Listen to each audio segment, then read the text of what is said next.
तो class 10th का आज एक टॉपिक है, वो है कोऑर्डिनेट ज्योमेट्री। तो कोऑर्डिनेट ज्योमेट्री में कई चैप्टर्स हैं। उन सारे चैप्टर्स में से एक चैप्टर है section formula, mid point theorem and section formula. तो कोऑर्डिनेट ज्योमेट्री के सेक्शन फार्मूला को स्टडी करने के लिए एक सिंपल बात कर लेते हैं। सबसे पहले देखिए, आपको कुछ जनरल बात पता होनी चाहिए, जैसे ये एक्स एक्सिस, एक्स डैश, ये वाई एक्सिस, वाई डैश, और ये ओरिजिन। ये इतनी बात आपको पहले से ही पता होनी चाहिए और पता है भी। और इसमें होता क्या है कि ओरिजिन से अगर आप इस साइड में चलते हैं यानी राइट साइड में, तो आप एक्स एक्सिस पर पॉजिटिव डायरेक्शन में चलते हैं। अगर आप ओरिजिन से लेफ्ट हैंड में चलते हैं तो आप नेगेटिव डायरेक्शन में चलते हैं। वाई एक्सिस पर पॉजिटिव ऊपर की ओर और नीचे की ओर ये नेगेटिव डायरेक्शन होता है। ये सारी चीज आपको पता है। एक सिंपल बात अगर कर लिया जाए कि बताइए कोई एक पॉइंट ए है, ये इसका कोऑर्डिनेट 2,3 है। कोऑर्डिनेट देखिए, कोऑर्डिनेट्स वगैरह लिखने आपको आना चाहिए। अगर कोऑर्डिनेट्स वगैरह या इन केस अगर कोई दिक्कत होती है कि कोऑर्डिनेट को आपने ऐसे डायरेक्ट स्टार्ट कर दिया, कुछ बेसिक बात भी बताई, तो बेसिक बात अगर बताने की बात आती है तो आप जरूर लिखिएगा और I will explain just all the basics. सब कुछ सब डिस्कस करेंगे हम लोग। तो बात करते हैं, डायरेक्ट यहीं से बात करते हैं। जैसे 2,3 it is the point A, इसे रिप्रेजेंट करना है तो आप सिंपल बात करते हैं कि this is the distance on X axis, this one is the distance on Y axis. ये बात आपको पता है। तो from the origin you are moving in the positive direction up to 2 units and from here you are going on Y axis up to 3 unit. तो आपको ये एक पॉइंट मिल जाता है और इस पॉइंट को आप ए कहते हैं, इसका कोऑर्डिनेट 2,3 हो जाता है। मान लीजिए कि कोई एक पॉइंट है, मान लीजिए -2,1 और ये कोई एक बी पॉइंट है, तो डेफिनेटली आप कहेंगे कि -2 ओरिजिन से हम इस डायरेक्शन में चलेंगे यानी लेफ्ट हैंड की ओर आएंगे और यहीं से 1 हम यहां तक आ जाएंगे। तो ये कोई एक पॉइंट बी मिल जाएगा और इस बी पॉइंट का कोऑर्डिनेट -2,1 हो जाएगा। अब जैसे ही चल रहे हैं हम लोग धीरे धीरे सेक्शन फार्मूला की ओर, तो जैसे ही हम ए और बी दोनों पॉइंट पा जाएंगे तो हम ये भी तो कह सकते हैं कि ए और बी को आइए मिला लिया जाए। मिला लेते हैं। तो जैसे ही आप ए और बी को मिलाते हैं, आपको दिखता क्या है, ये वाई एक्सिस। वाई एक्सिस ने क्या किया, A B line segment A B को कहीं पर कट कर दिया, इंटरसेक्ट कर दिया। जैसे ही ये इंटरसेक्ट करता है, आपके दिमाग में एक बात क्लिक करती है कि अगर कोई एक लाइन सेगमेंट लिया जाए और उस लाइन सेगमेंट पर कहीं पर एक पॉइंट हमें मिल जाए, तो वो पॉइंट पूरे लाइन सेगमेंट को 2 हिस्से में बांट देता है। और जब 2 हिस्से में बांटता है तो एक हिस्से की लेंथ कुछ होगी और दूसरे वाले हिस्से की लेंथ कुछ होगी। इन दोनों लेंथ्स का अगर हम रेशियो निकाल लें और इस पॉइंट का कोऑर्डिनेट निकालना चाहें, तो ये सब चीजें कैसे होंगी, आइए इसी पर बात करते हैं जल्दी जल्दी। और अब हम लोग समझने जा रहे हैं कि मान लीजिए कोई एक ये लाइन सेगमेंट है। इस लाइन सेगमेंट में इस पॉइंट का और इस पॉइंट का नाम दिया आपने, इस पॉइंट का कोऑर्डिनेट आपने लिखा x1, y1 ये पॉइंट, और इस पॉइंट का कोऑर्डिनेट आपने लिख लिया x2, y2। ये 2 पॉइंट हो गए। इस लाइन सेगमेंट पर मान लीजिए यहां पर कोई एक P पॉइंट है और इस P पॉइंट का कोऑर्डिनेट कैपिटल X और कैपिटल Y है। इस P ने, गौर से इस बात को सुनिएगा, इस P ने AB को 2 हिस्से में बांट रखा है। एक हिस्सा P से A तक और दूसरा हिस्सा P से B तक है। मतलब समझिएगा, P से P से A तक और B तक जाने की जरूरत है, यानी PA और PB। अगर मैं आपसे ये कहूं कि PA का जो PA डिस्टेंस है वो 10 सेंटीमीटर है और जो P से B का डिस्टेंस है वो 15 सेंटीमीटर है, और आप अगर PA और PB इन दोनों का रेशियो निकालना चाहें तो आप कहेंगे 10/15, 5 से इसे आप कैंसिल करेंगे तो PA/PB की जो वैल्यू निकली वो निकली 2/3, यानी PA/PB कितना हो गया, ये आपका आ गया 2:3। मैं कहना क्या चाह रहा हूं, मैं ये कहना चाह रहा हूं कि इस P ने लाइन सेगमेंट AB को 2:3 के रेशियो में डिवाइड कर रखा है। उस केस में, जिस केस में ये पूरा PB 15 सेंटीमीटर था और PA 10 सेंटीमीटर था। आप बात को समझने का प्रयास करिएगा कि P ने पूरे लाइन सेगमेंट को एक रेशियो में डिवाइड कर रखा है। मान लीजिए इसने M1 is to M2 के रेशियो में डिवाइड कर दिया, यानी यहां से यहां तक का और यहां से यहां तक का जो रेशियो है P, यहां से P से A तक का M1, P से B तक का M2, ये जो PA/PB निकला वो M1:M2 है। अब आपके सामने कुछ चीजें सामने आ गई हैं और इन चीजों से अब आपको मान लीजिए पता करना है कि इस P पॉइंट का कोऑर्डिनेट क्या होगा। तो P पॉइंट का कोऑर्डिनेट तो आपने x और y मान रखा है। x की वैल्यू अगर आप निकाल लेते हैं और y की वैल्यू अगर आप निकाल लेते हैं तो डेफिनेटली इस वैल्यू और इस वैल्यू को यहां पर प्लेस कर देंगे, something comma something will be coordinate of the point P। तो इस x की वैल्यू क्या निकलती है, इसके लिए फार्मूला होता है M1x2 प्लस M2 x1 अपान M1 प्लस M2, और इसी तरह से M1 y2 plus M2 y1 अपान M1 प्लस M2। ये x और y की वैल्यू आप इस तरह से निकाल लेते हैं। जैसे ही आप वैल्यू निकाल लेंगे आप कहेंगे कि P पॉइंट का कोऑर्डिनेट हमें ये और ये मिल गया। अच्छा, एक बात और सोचिए जरा, अगर ये P जो पॉइंट है वो पूरे लाइन सेगमेंट को इसे रब करके और इसके बाद नया कुछ करते हैं तो आपको ज्यादा क्लियर होगा।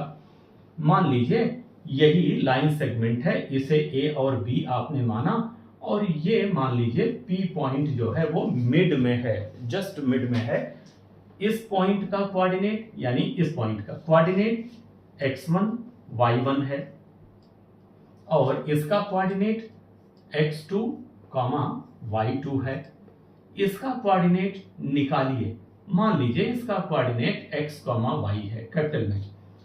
तो इस पॉइंट का कोऑर्डिनेट क्या होगा अगर P मिड पॉइंट है। तो P अगर मिड पॉइंट है तो ऐसे केस में ये जो रेशियो है, ये जो रेशियो आप निकाले थे अभी थोड़ी देर पहले M1:M2, ये तो दोनों इक्वल हो जाएंगे, M1 और M2 तो दोनों इक्वल हो जाएंगे।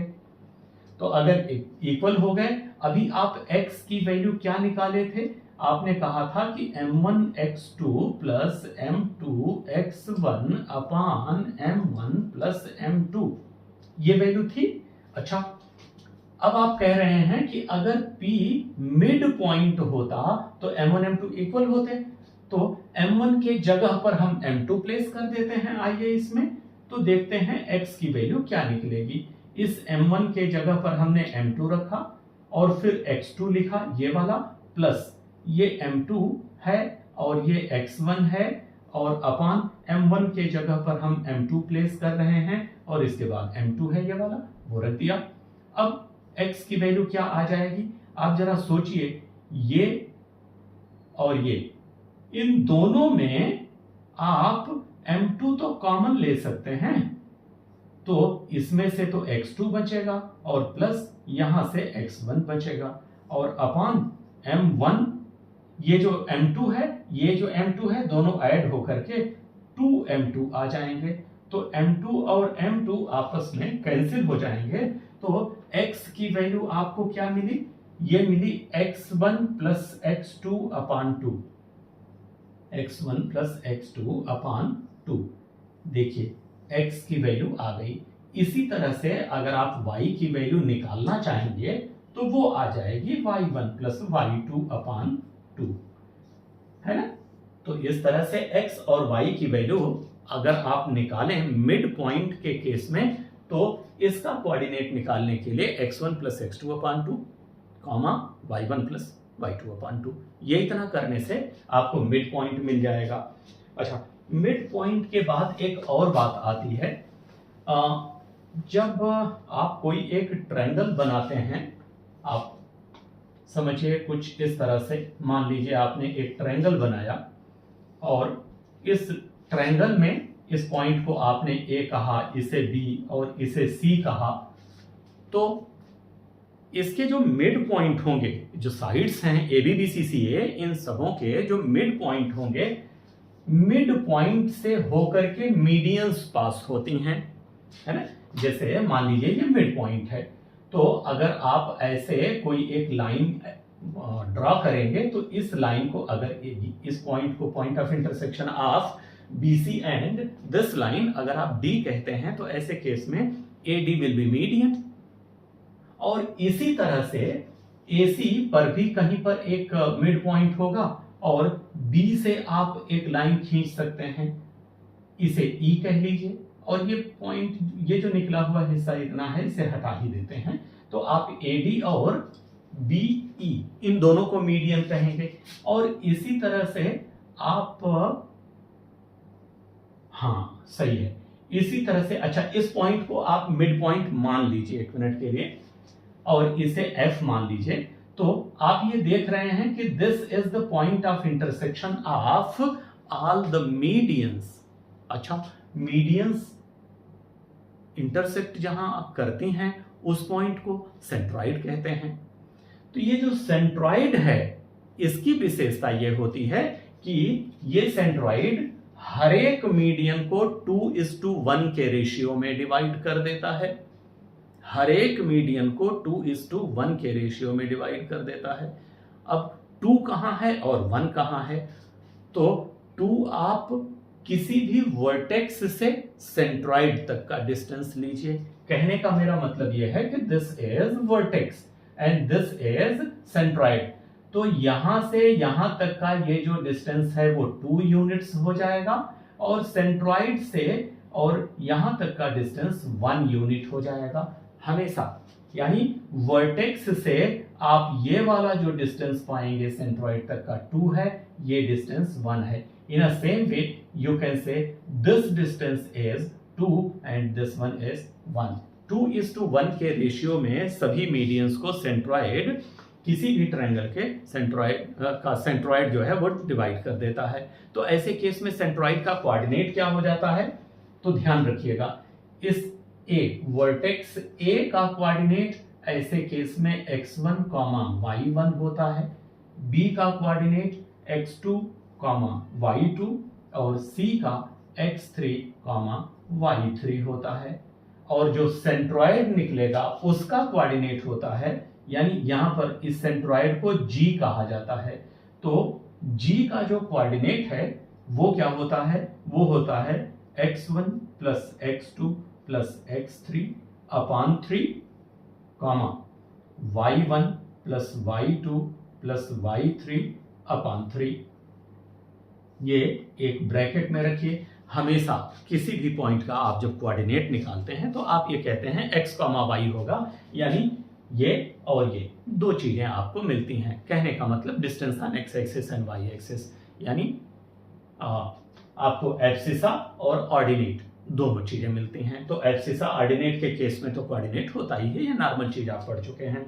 अच्छा, इस पर मैं आपको 4-5 क्वेश्चन कराने वाला हूं और देखता हूं मैं कितने करा पाता हूं। आइए एक क्वेश्चन लेते हैं, और ये जो पहला क्वेश्चन है वो मैं सिंपली बुक से उठा रहा हूं। Find the coordinates of the middle point of the line joining the points 5, -1 and, मैं आपको एक्सप्लेन कर दे रहा हूं, बुक मेरे हाथ में है, दिस इज द बुक। तो find the coordinates of the middle point of the line joining points and 5, -1। ये नॉर्मल क्वेश्चन है, इस क्वेश्चन को लिखने की जरूरत नहीं है, या आप ऐसे ही समझ जाएंगे, ये नॉर्मल क्वेश्चन है।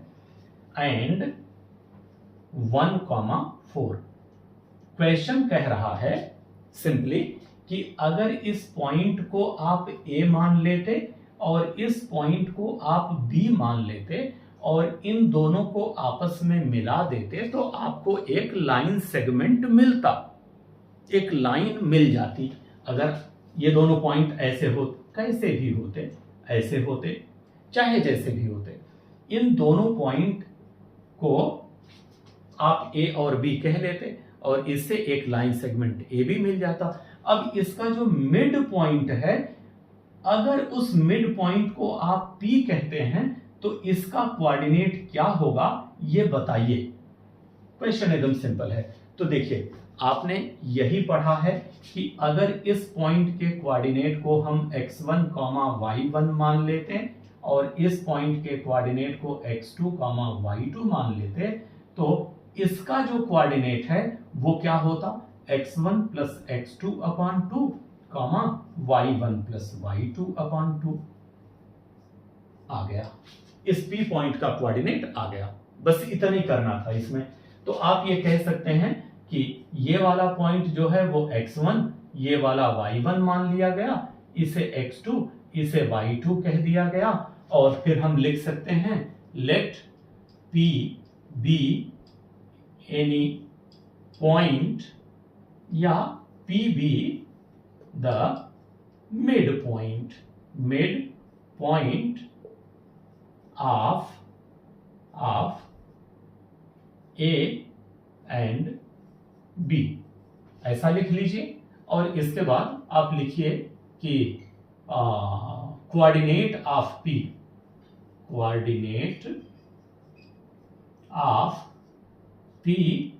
इज, फार्मूला लिख लीजिए, x1 + x2/2, y1 + y2/2 और ब्रैकेट में डालिए।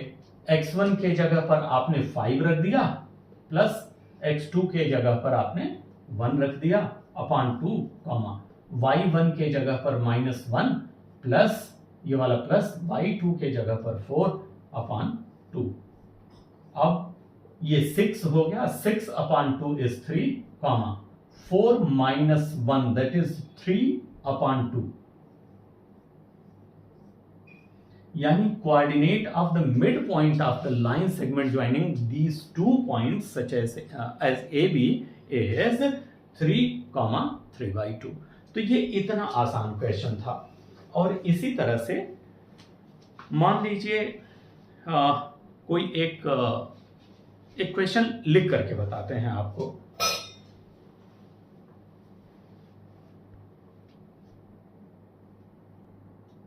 तो ये क्वेश्चन है, क्वेश्चन क्या कह रहा है गौर से पढ़िए और इसे सॉल्व करिए। बहुत आसान है। क्या है, find coordinate of the point, किसी पॉइंट का कोऑर्डिनेट निकालना है, विच इज वो point divide the line joining the points 8, 9 and -7, 4 in the ratio 2:3। Question कह क्या रहा है, वेरी सिंपल।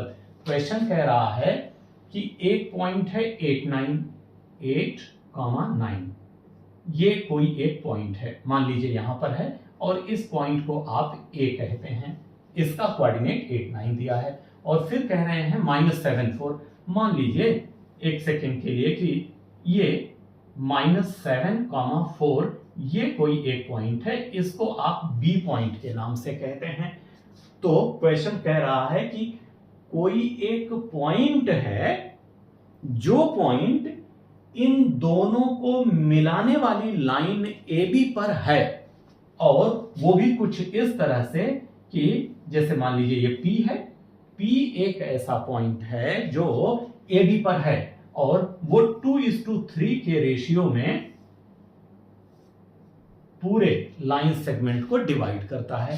तो अब जरा गौर करिए, ये जो रेशियो है इसे हम M1 M2 कहते हैं m1 और m2 यानी m1 is 2 m2 is 3, इस पॉइंट के कोऑर्डिनेट को हम x1, y1 कहते हैं, b पॉइंट के कोऑर्डिनेट को हम x2 और y2 कहते हैं, और p का कोऑर्डिनेट अगर निकालना है तो इसे कैपिटल X और कैपिटल Y कहते हैं, और कैपिटल X की जो वैल्यू आती है वो आती है m1 x2 plus m2 x1 अपान m1 प्लस m2। आप जरा दिमाग लगाइए और देखिए, आप पाएंगे कि कितना आसान है ये। m1 के जगह पर आपने 2 प्लेस कर दिया, इनटू x2 के जगह पर -7 प्लेस कर दिया, प्लस m2 के जगह पर 3 और x1 के जगह पर 8 और अपान m1 के जगह पर 2 और प्लस m2 के जगह पर 3। 7 2 ये -14 प्लस ये 24 अपान ये दोनों मिलकर के 5। जरा सोचिए, 24 minus 14 is 10 upon 5 is 2। It means आपको x की वैल्यू मिल गई। अब x की वैल्यू मिल गई, इसके बाद आप y की वैल्यू निकाल लीजिए। इसके लिए भी आपको फार्मूला पता है, m1 x2 plus no not x2, this is y, this is m1 y2 plus m2 y1 upon m1 plus m2. Y equal to m1 is 2 and y2 is again 4 plus m2 is 3 and y1 is 9 upon 2 plus 3. तो y कितना हो गया? ये 8 हो गया और ये 27 हो गया और ये 5 हो गया। तो ये कितना आ जाएगा? 35 upon 5, और इसे आप कैंसिल करते हैं तो 7। सोचिए, y इज 7, y की भी वैल्यू आ गई। यानी ये जो पॉइंट P है तो आपने क्या लिखा? Hence coordinate of P is 2, 7. This is your answer. And now again, just we are going to get any other question. तो ये क्वेश्चन है आपके पास। क्वेश्चन क्या है? Find the point of trisection of the line segment joining the points 1 to n 11 9। अब आप देखिए जरा क्वेश्चन क्या कह रहा है। क्वेश्चन कह रहा है कोई लाइन सेगमेंट है, मान लीजिए A और B, उसका हम नाम ले लेते हैं, और ये A है और ये B है। इसका कोऑर्डिनेट दे दिया गया है 1, 2 और इसका कोऑर्डिनेट दे दिया गया है 11, 9। अब क्वेश्चन थोड़ा सा दिमाग लगा करके कह रहा है, और आप आइए मिलके दिमाग लगाते भी हैं हम लोग भी। Find the point of trisection, यानी ये जो लाइन सेगमेंट है इसके 3 इक्वल हिस्से बनाए जा रहे हैं। तो अगर आप 3 इक्वल हिस्से बनाते हैं तो आप ये पाएंगे कि अगर यहां पर एक पॉइंट आप ले लें और यहां पर एक पॉइंट ले लें तो माना जा सकता है कि ये इतना डिस्टेंस और ये वाला डिस्टेंस, इसको हम डबल कर देते हैं, ट्रिपल कर देते हैं, ये वाला डिस्टेंस है ना, और एक ये वाला डिस्टेंस, मान लीजिए ये तीनों डिस्टेंस एक जैसे हैं। ट्राइसेक्शन यानी 3 इक्वल पार्ट हो गए, 3 इक्वल पार्ट हो गए, तो तीनों इक्वल पार्ट हैं। अगर ये तीनों, क्वेश्चन क्या कह रहा है कि अगर ये तीनों इक्वल पार्ट हैं तो यहां पर जो पॉइंट P है उसका कोऑर्डिनेट क्या होगा, और यहां पर जो पॉइंट Q है उसका कोऑर्डिनेट क्या होगा। अगर हम पॉइंट को P और Q मान लेते हैं तो ऐसे केस में हम कह सकते हैं कि हाँ, ये दोनों पॉइंट का कोऑर्डिनेट निकाला जा सकता है। आइए देखते हैं कैसे निकाला जा सकता है। तो आप जरा सोचिए, जितना ये है उतना ही ये है और उतना ही ये वाला भी हिस्सा है। तो इसका मतलब अगर हम केवल P के बारे में सोचें तो हम ये कह सकते हैं, मान लीजिए एक सेकंड के लिए, कि Q यहां पर नहीं है। अगर Q नहीं है तो P से B तक का एक डिस्टेंस थ्रू आउट मिल जाएगा और P से A तक का एक डिस्टेंस मिल जाएगा। तो P से B तक का जो डिस्टेंस मिलेगा वो तो दो हिस्से मिलेंगे, P से A तक का जो डिस्टेंस मिलेगा वो एक ही हिस्सा मिलेगा। तो इसका मतलब P is dividing line segment AB in the ratio of 1:2। हम ये लेंगे, यानी M1 की वैल्यू 1 हो जाएगी और M2 की आप सही सोच रहे हैं 2। तो M1 और M2 हमने निकाल लिया P के लिए, और हम ये जानते हैं कि एक्सट्रीम पॉइंट जो होते हैं इन्हें x1 y1 और x2 y2 कहा जाता है, और P के कोऑर्डिनेट को कैपिटल X और कैपिटल Y मान लिया जाता है। और कैपिटल X की वैल्यू क्या हो जाएगी, फिर ये हो जाएगी जो फार्मूला अभी आपने देखा, m1 x2 plus m2 x1 अपान m1 प्लस m2, ये है। तो आप x निकालिए, m1 के जगह पर आपने 1 प्लेस किया, x2 के जगह पर 11 प्लेस कर दिया, m2 that is 2 into x1 is 1 upon 1 plus 2, 1 plus 2, और ये हो गया 11 प्लस 2 अपान 3 दैट इज 13 अपान 3। ये x की वैल्यू आ गई। इसी तरह से y की वैल्यू आप निकाल लीजिए, y कितना आ जाएगा, ये हो जाएगा m1 y2 plus m2 y1 अपान m1 प्लस m2। इसका क्या मतलब हुआ, m1 के जगह पर 1 इंटू y2 के जगह पर 9 प्लस m2 के जगह पर 2 इंटू y1 के जगह पर 2 अपान 1 प्लस 2, 1 प्लस 2। ये क्या हो गया, 9 into 1 that is 9 plus this is 4 upon 3 that is 13 अपान 3। ये y की वैल्यू हो गई। कहने का मतलब जो P का कोऑर्डिनेट निकला वो क्या निकला, देखिए 13 अपान 3 कॉमा 13 अपान 3। तो मैं इसे x और y को यहां से हटा के इसके जगह पर प्लेस कर सकता हूं bracket 13 upon 3 comma 13 upon 3. This will be coordinate of P. In a same pattern, अगर आप Q का कोऑर्डिनेट निकालते हैं, you are going to get the coordinate of Q. तो ऐसे केस में आइए ये सारी चीजें रफ करके और एक नए तरीके से उसे भी समझते हैं। तो P को भी हम हटा लेते हैं, P तो अब निकल चुका है ना। तो आइए बात करते हैं, ये जो Q है इसके बारे में ये मैं पूरा नहीं बताऊंगा, ये आप खुद से सॉल्व करिएगा। अब आपको केवल एक आइडिया दे रहा हूं। ये जो Q पॉइंट है, इस पॉइंट से A का डिस्टेंस और Q पॉइंट से B का डिस्टेंस। तो अब अगर आप गौर करें तो QA is 2 parts and here we are having only 1 part, that is in concern of Q। जब आप इसका कोऑर्डिनेट निकालेंगे x और y, तो x और y के लिए फार्मूले लगाएंगे ना, तो इसमें m1 और m2 आएगा, इसमें भी m1 और m2 आएगा। तो इन दोनों के जगहों पर आप m1 के जगह पर 2 रखिएगा और m2 के जगह पर 1 रखिएगा। बाकी x1 और y1, x2 और y2 एग्जैक्ट वही रहेंगे। और इसके बाद आइए तीसरा क्वेश्चन, मतलब नेक्स्ट क्वेश्चन लेते हैं। स्टार्ट। तो ये क्वेश्चन है, क्वेश्चन क्या कह रहा है, डिटरमाइन द रेशियो। अब आपको रेशियो निकालना है, यानी ये जो m1 और m2 था इसकी वैल्यू निकालनी है। Determine the ratio in which the point P divides join of A and B and also determine the value of m।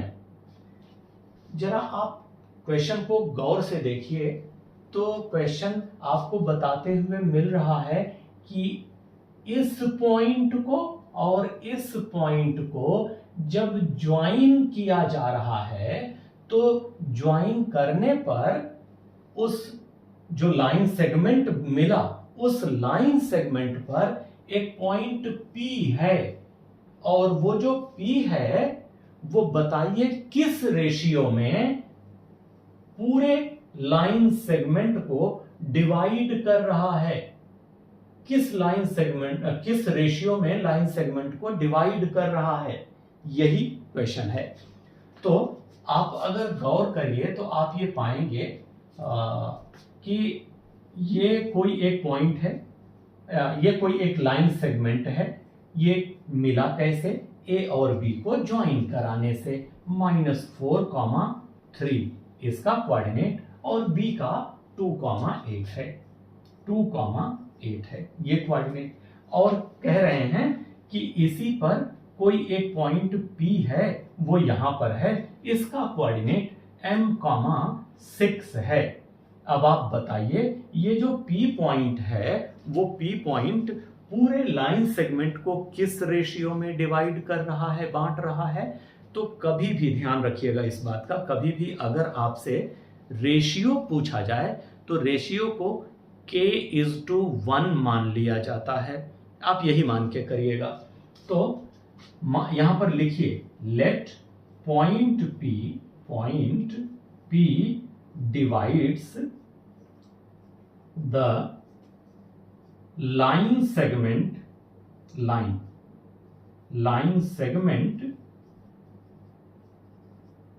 in the ratio of K:1।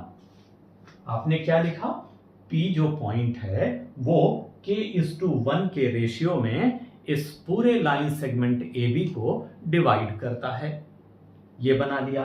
तो इसका मतलब आपके पास जो M1 की वैल्यू मिली वो मिल गई K, और जो M2 की वैल्यू मिली वो मिल गई 1।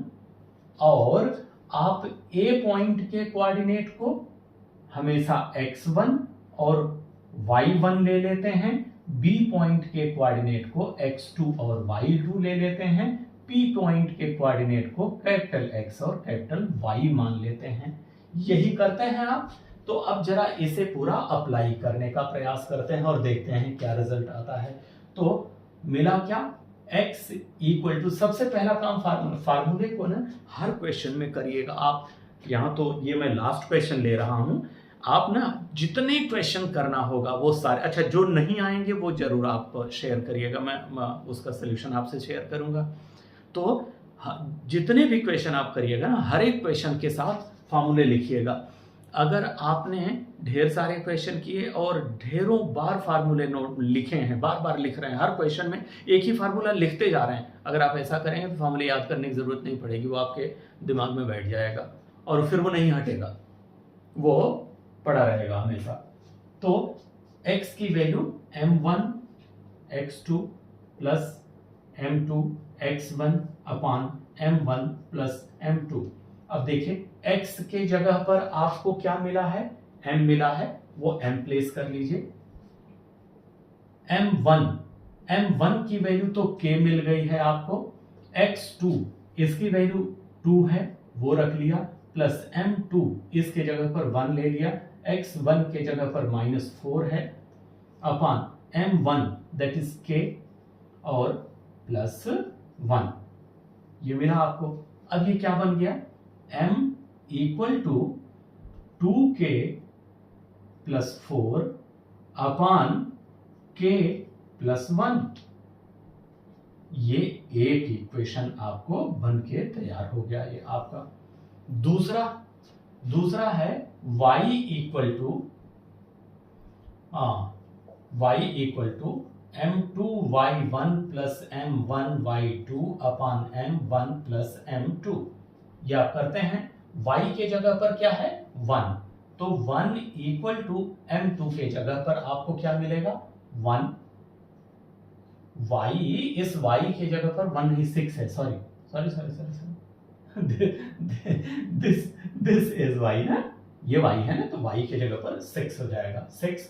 और m2 के जगह पर क्या है 1, y1 के जगह पर क्या है, ये यहां 3 इंटू 3 प्लस m1 के जगह पर k है और y2 के जगह पर 8 है, और ये रहा m1 के जगह पर k है और प्लस m2 के जगह पर 1 है।